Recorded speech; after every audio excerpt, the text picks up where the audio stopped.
why do some people consistently perform at a high level? Yeah, that is really the ultimate question, isn't it? It is. I mean, we usually assume they're just, grinding 24/7, burning out their adrenal glands, and basically sacrificing every ounce of their personal lives just to stay ahead. Right, the whole hustle culture myth. Exactly. Yeah. But today, our mission for this deep dive is to unpack a really fascinating newsletter that argues the exact opposite. Mm-hmm. The secret architecture of peak performance, according to our source material, it doesn't require these exhausting, massive life overhauls. Oh, no, not at all.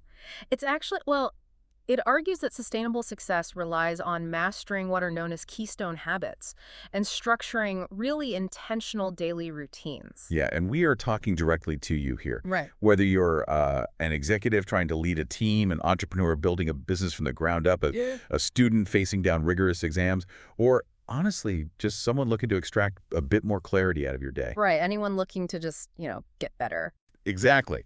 This deep dive will give you practical, actionable ways to optimize your life. And the best part is that we're going to explore how to do all this without adding to your already overwhelming cognitive load. Okay, let's unpack this. So, to really understand how peak performers design their days, we first have to sort of separate the signal from the noise in our own routines. Yeah. The author points out that the vast majority of our day is governed by behaviors we rarely even register.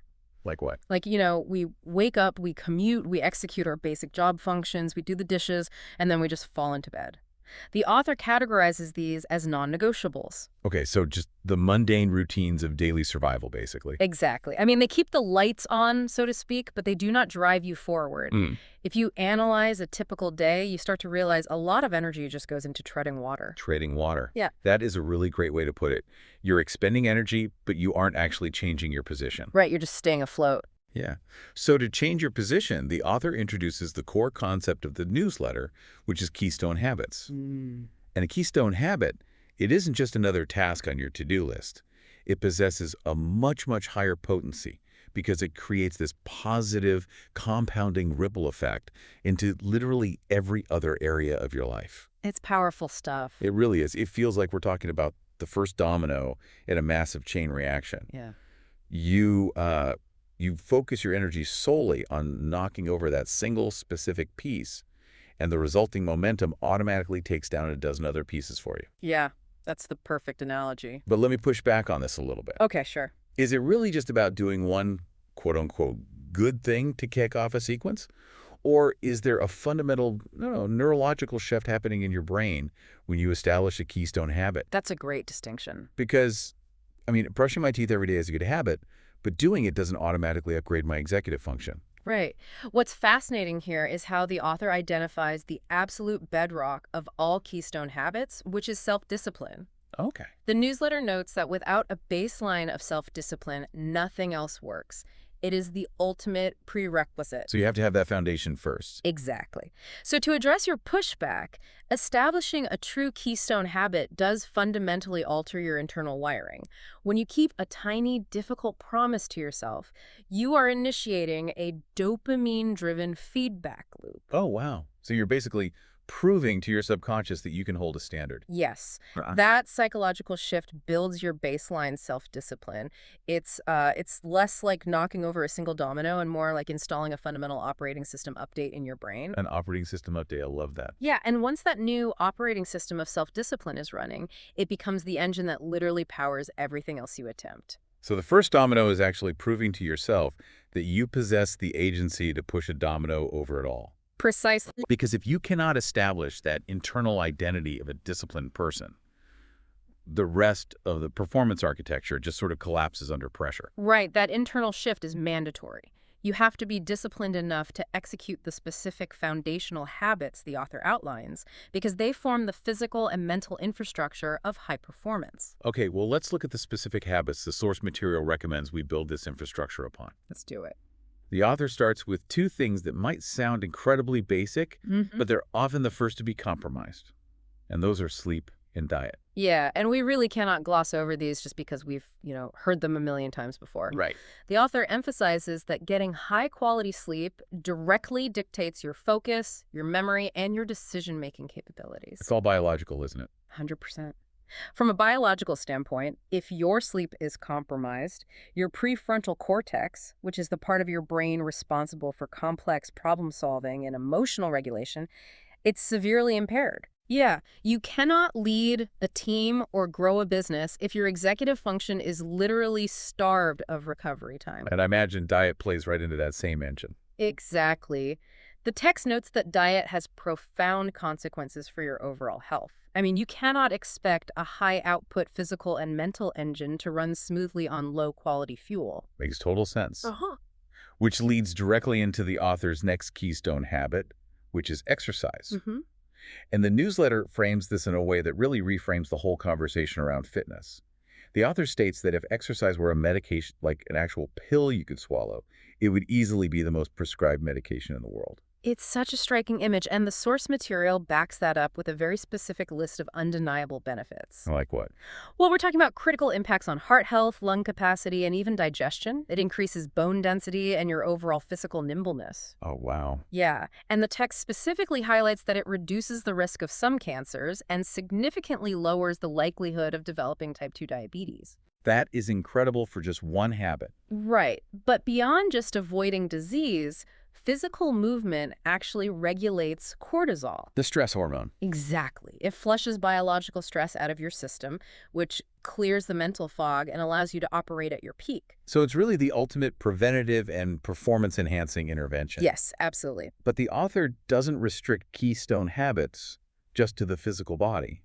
They pivot to the life of the mind, specifically focusing on the habit of reading. Yeah, this part was fascinating. There's a quote from the text that offers a pretty ruthless perspective on this. It says, "Someone who does not read has no advantage over someone who cannot read."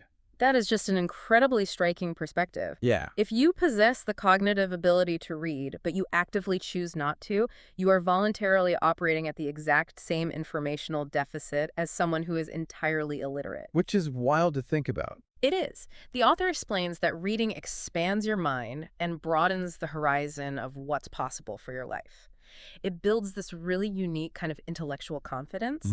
The text beautifully notes that reading allows you to lead 1,000 lives. Lead 1,000 lives. Yeah, Yeah. you essentially get to download the hard-earned wisdom, the failures, and the problem-solving frameworks of 1,000 other people directly into your neural pathways. Exactly. You don't have to make their mistakes to gain their insights. Which is a massive asymmetric advantage in any professional field. Oh, massive. Now, moving from the mind to the clock, the next keystone habit is organizing your day.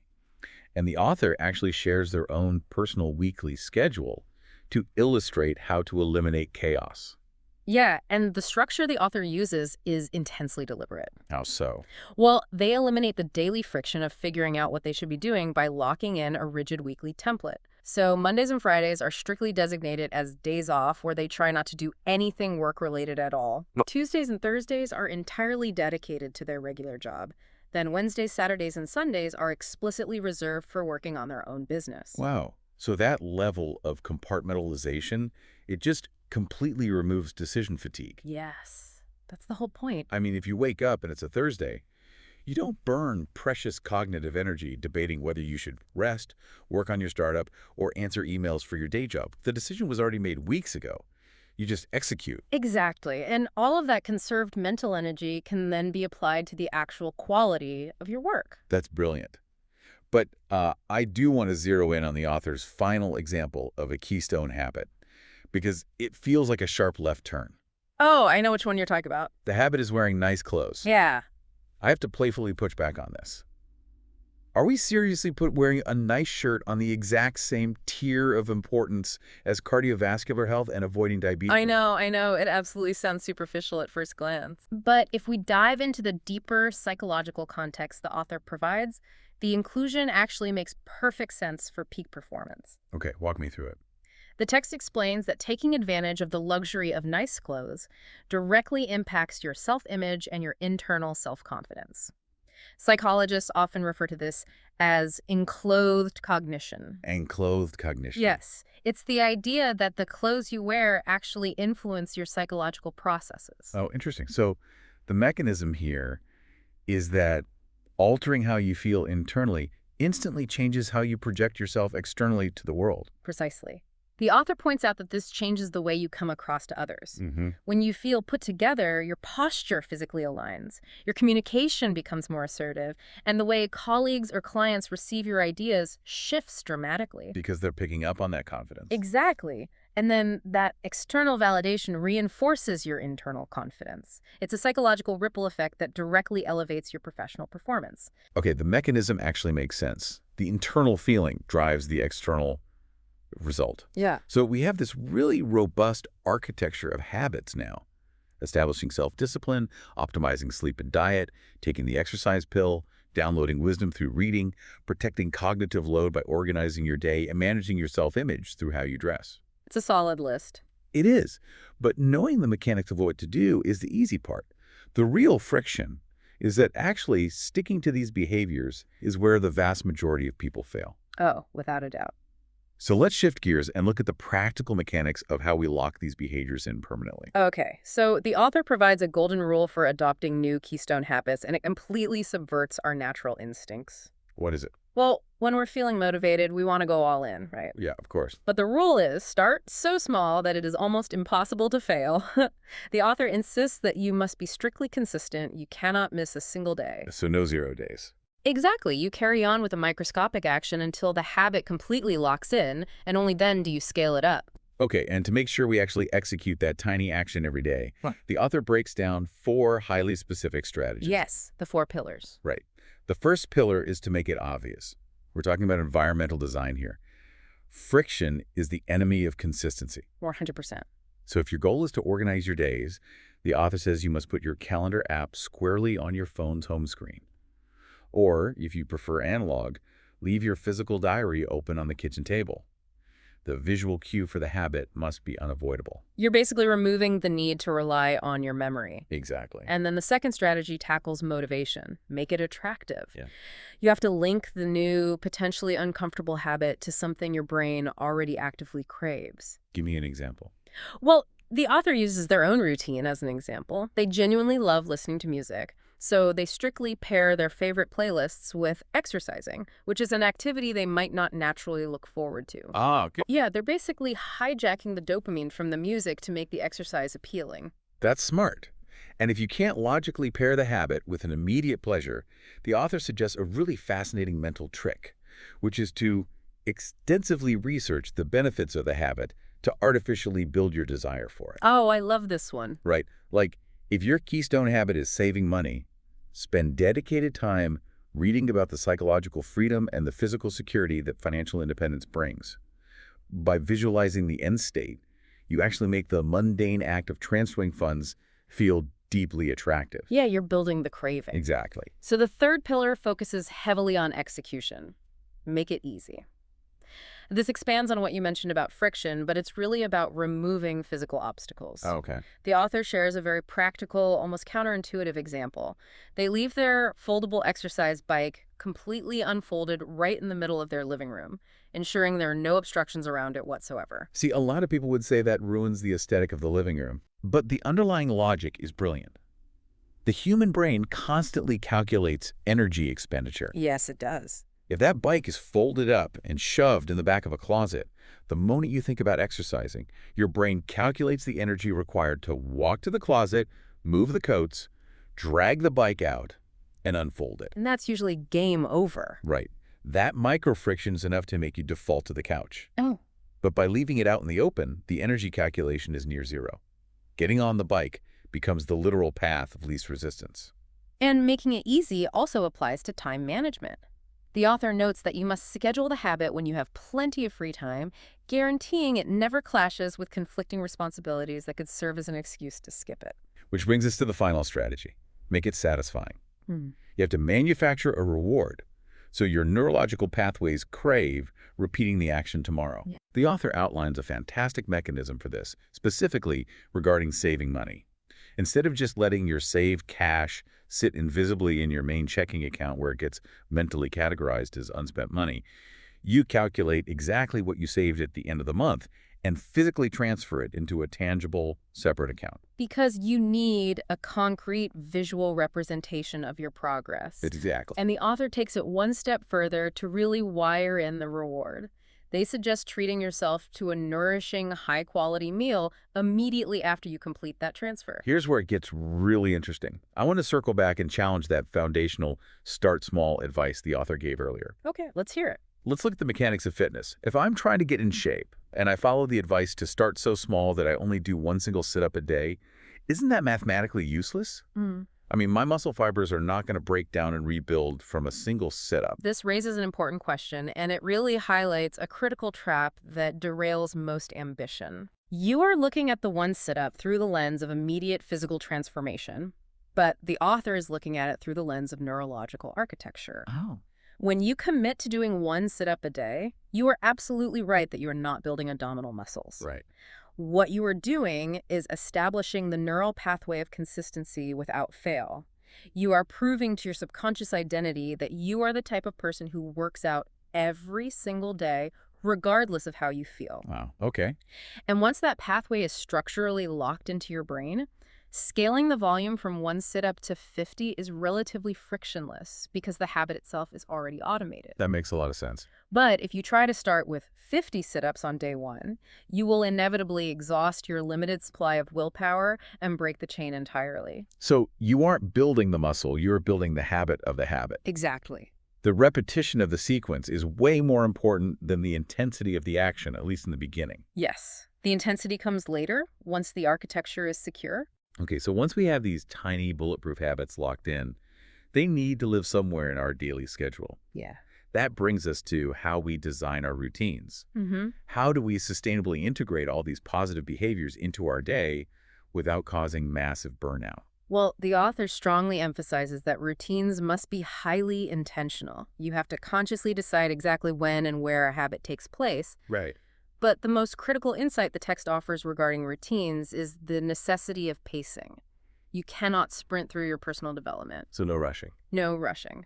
A major point from the source material is the absolute necessity of giving yourself plenty of time and deliberately scheduling breaks between your habits. Meaning you don't just blindly rush from the exercise bike to the book to calendar planning. Correct. The author explicitly uses the example of resting between exercising and reading. You require that buffer for your nervous system to regulate. That makes sense. If you try to aggressively compress all of your Keystone habits into one frantic morning window, you will exhaust your cognitive reserves before you even begin your actual workday. But the author does mention a specific strategy for grouping habits together to create momentum, right? The concept of habit stacking. Yes. Habit stacking is the practice of batching behaviors together, where the completion of one habit acts as the immediate cue to begin the next. It makes me think of executing a complex combo move in a video game. Oh, that's a cool way to think about it. All right, you press A, which triggers B, which unlocks X, and suddenly you've unleashed this powerful, unbroken sequence. Exactly. You finish your exercise, which physically places you next to your book, which you read for 10 minutes, which immediately triggers you to open your calendar app. It sounds incredibly efficient. It is. But let me raise a practical concern about the mechanics of this. If I stack 5 habits together in a tight morning sequence, don't I risk introducing a massive vulnerability? What do you mean? Well, if my combo move requires me to wake up at 6 and I accidentally sleep in until 6:20, I miss that first critical trigger. Doesn't the entire stack become brittle and just fall apart? It is a highly valid concern, and the author actually anticipates this exact vulnerability. Oh, they do. Yeah. They include a very strong warning alongside the concept of habit stacking. The text explicitly states that you should only deploy this method if you are absolutely sure the sequence will not overwhelm you, Okay. and only if it comfortably fits within the reality of your existing routine. So you really have to evaluate your own tolerance for rigidity. You have to be deeply realistic. Sustainable productivity requires pacing and flexibility. If building a massive, interconnected habit stack makes your morning brittle and prone to collapsing the moment one thing goes wrong, well, that routine is no longer serving your peak performance. It's just generating anxiety. Exactly. In that scenario, the author's underlying logic suggests you're far better off decoupling those habits and placing generous buffers between them to ensure your day remains resilient. So what does this all mean? We started this deep dive by asking a fundamental question. Why do some people consistently perform at a high level? And the answer, synthesized directly from the architecture outlined in our source material, is incredibly grounding. It truly is. The core takeaway is that True sustainable success does not materialize from a sudden, dramatic change of lifestyle. Right. It does not come from punishing yourself or burning the candle at both ends. It emerges from the deliberate, unrelenting execution of small actions. Which is so refreshing to hear. Peak performance is simply the result of identifying the specific keystone habits that create positive upward spirals in your life, and then engineering your environment to make those behaviors obvious, attractive, easy, and satisfying. Which means the power to perform at a significantly higher level isn't some genetic gift. It is entirely within your structural control. Absolutely. So here is the actionable advice we promise you at the start of this deep dive. Okay. Look critically at your day. Examine the non-negotiables you're already doing just to survive. Yeah. Now, identify just one keystone habit from the examples we explored today, whether it's prioritizing sleep, moving your body, reading to expand your problem-solving frameworks, organizing your schedule to eliminate decision fatigue, or even simply elevating how you present yourself to the world. Just pick one. Pick just one and start it today. But shrink the execution down until it is mathematically impossible for you to fail. Exactly. Do one single push-up. Read exactly one paragraph. Move your calendar app to the center of your home screen. Prove to yourself that you can lock in that first domino. And as you think about establishing that first positive keystone habit, I want to leave you with one final thought to mull over on your own. Okay. Throughout this deep dive, we have focused entirely on how positive keystone habits initiate upward spirals that elevate our capabilities. But this neurological architecture works in reverse with equal potency. Oh, wow. Consider this. What might be an anti-keystone habit that you currently harbor? What is a tiny, seemingly harmless daily action you tolerate that is secretly creating a massive negative ripple effect across your entire day? Oh, that is a fantastic question to sit with. It could be something as simple as hitting the snooze button 3 times every morning. Guilt is charged. Right. But that tiny action guarantees you start your day rushed, which forces you to skip a nutritious breakfast, which spikes your biological stress and compromises your executive function before you have even opened a single email. It's the exact same domino effect, just in the wrong direction. Precisely. The negative momentum compounds just like the positive momentum does. If you can identify that single negative domino in your routine and structurally remove it, you might discover that achieving your own peak performance is significantly easier than you ever thought possible.